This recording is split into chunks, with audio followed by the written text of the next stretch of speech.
Friends, मैं doctor उपासना त्यागी welcome करती हूँ आप सभी का अपने YouTube channel doctor mom remedies में। आज की वीडियो में हम बात करने वाले हैं कि अगर आपको बार बार मिसकैरेज की प्रॉब्लम होती है, अगर बार बार आपकी प्रेगनेंसी खराब हो जाती है, तो आपके अंदर हो सकता है कि जो कमी है, जिस प्रॉब्लम की मैं बात कर रही हूँ वो हो और जिसकी वजह से आपकी प्रेगनेंसी खराब हो जाए। और अगर अभी आप प्रेगनेंसी के लिए ट्राई कर रहे हैं तो आगे जाके प्रेगनेंसी खराब ना हो, ठीक तरह से प्रेगनेंसी पूरे अपने 9 महीने बिताए, आपको प्रेगनेंसी में मिसकैरेज ना हो, उसके लिए भी आपको ये वीडियो पूरी देखनी चाहिए जिससे आपको इसके बारे में ज्ञान हो। अगर वीडियो आपको अच्छी लगे तो लाइक कीजिएगा, औरों के साथ शेयर कीजिएगा। कोई क्वेरी हो आप कमेंट कर सकते हैं। चैनल को सब्सक्राइब कर लीजिए, नोटिफिकेशन बेल आइकन ऑन कर दीजिए कि आने वाली सभी वीडियोस की नोटिफिकेशन मिले। और अगर आप चाहें तो मुझे इंस्टाग्राम पर भी फॉलो कर सकते हैं। तो चलिए वीडियो को स्टार्ट करते हैं।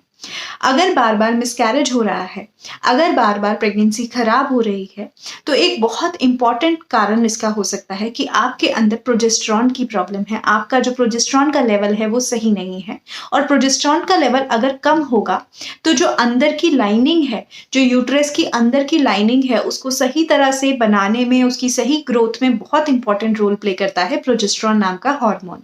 और जो ये प्रोजेस्टेरॉन का हार्मोन है, जो ये अंदर की लाइनिंग है, इसी लाइनिंग में आके जो है बच्चा चिपकता है और 9 महीने यहीं से अपना सारा न्यूट्रिशन लेके सरवाइव करता है मदर के अंदर। अगर ये लाइनिंग में कोई प्रॉब्लम होगी, ये लाइनिंग ठीक तरह से नहीं बनेगी, तो प्रेगनेंसी पूरे 9 महीने नहीं चल पाएगी।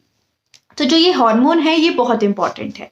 अगर आपकी अंदर की लाइनिंग में कोई तकलीफ है तो वहां पर इम्प्लांटेशन भी नहीं होगा, और हो सकता है कि फर्टिलाइजेशन हो गया हो सकता है कि एम्ब्रियो बन गया हो, पर जब वो आकर यूट्रस पे माँ के अंदर गर्भ में चिपकने की कोशिश कर रहा है और वहां की लाइनिंग अगर सही नहीं है तो वो मिसकैरेज में निकल जाता है। बहुत बार लोगों को लगता है कि यार हमें तो लगा था कि ये महीने प्रेगनेंसी ठहर जाएगी, हमें तो बॉडी में सिम्टम्स भी आ रहे थे, पर अचानक से फिर उसके बाद पीरियड्स आ गए, तो ऐसा क्यों हुआ? तो अंदर की अगर लाइनिंग ठीक तरह से नहीं बनेगी तो आपको पीरियड्स आ जाएंगे, आपकी प्रेगनेंसी खराब हो जाएगी। तो इससे हमें यह पता चलता है कि जो अगर प्रोजेस्टेरॉन नाम का हार्मोन सही तरह से शरीर में नहीं बनेगा, एक महिला के उसका लेवल कम रहेगा, तो प्रेगनेंसी पूरे टर्म में नहीं रह पाएगी। इनफैक्ट प्रेगनेंसी को सही तरह से मेंटेन करने के लिए भी तो आपके जो डॉक्टर्स हैं वो आपको प्रोजेस्टेरॉन की टैबलेट्स देते हैं, पर प्रोजेस्टेरॉन को हम नेचुरली भी बॉडी के अंदर ठीक तरह से बना के रख सकते हैं। उन्हें हम कैसे बना के रख सकते हैं उसके बारे में मेरी नेक्स्ट वीडियो आप जरूर देखिएगा,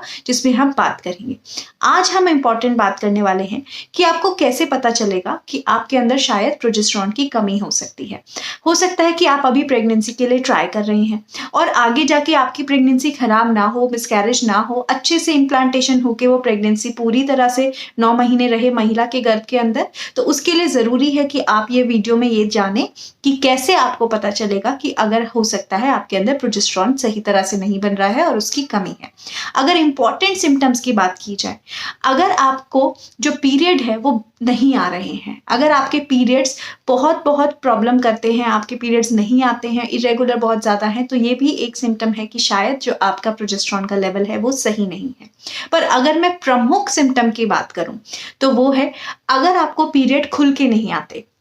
अगर आपको पीरियड में बहुत कम ब्लीडिंग होती है, तो ये एक प्रमुख कारण है जिसमें हो सकता है प्रोजेस्टेरॉन का लेवल आपके शरीर में ठीक नहीं है। और इससे भी एक प्रमुख चीज जो मैं आपको बताना चाहती हूँ, अगर आपको आपके 2 पीरियड्स के बीच में स्पॉटिंग होती है, कभी भी आपको ब्लीडिंग जैसा हल्का सा स्पॉट्स आना शुरू हो जाता है, कुछ खून के थक्के आपको अपने अंडरवियर में या अपने अंडरगारमेंट्स में दिखाई देते हैं, पर आपका वो पीरियड का समय नहीं होता, तो ये बहुत इंपॉर्टेंट सिम्टम है जो बताता है कि शायद आपके अंदर जो प्रोजेस्टेरॉन का लेवल है वो सही नहीं है, वो लो है, और आपको जरूर अपने डॉक्टर को इसके बारे में बताना चाहिए। मिड साइकिल में बीच में अगर ओव्यूलेशन होता है, कुछ को ओव्यूलेशन के टाइम भी ओव्यूलेटरी ब्लीडिंग होती है ड्यूरिंग ओव्यूलेशन, लेकिन अगर आपको ओव्यूलेशन के समय आपको लग रहा है कि हाँ ये मेरा ओव्यूलेशन का समय है और मुझे इस टाइम कुछ स्पॉटिंग हो रही है, तो वो नॉर्मल है, वो ऐसा हो सकता है ओव्यूलेशन के समय, कुछ महिलाओं को होता है। पर उसके अलावा अगर आपको साइकिल में कभी भी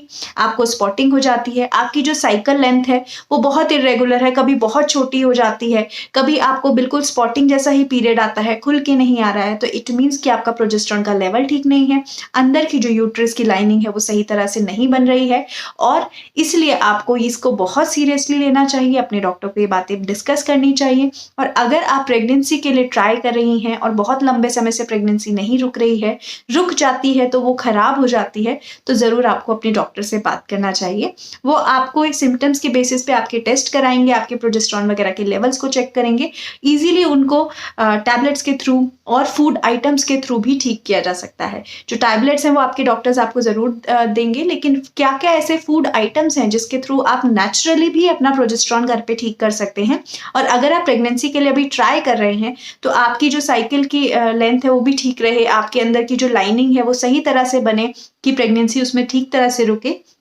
तो ऐसे कौन से फूड आइटम्स हैं जो आप खा सकते हैं, उसके ऊपर मैं नेक्स्ट वीडियो में बात करूंगी। आप ज़रूर देखिएगा, आपके लिए बहुत हेल्पफुल रहेगा। अगर वीडियो आपको अच्छी लगी हो तो लाइक कीजिएगा, औरों के साथ शेयर कीजिएगा। और मेरी रिक्वेस्ट है कि अगर ये वीडियो आपको लिए थोड़ी सी भी हेल्पफुल रही हो तो चैनल को सब्सक्राइब करके ज़रूर जाइएगा। Thank you so much.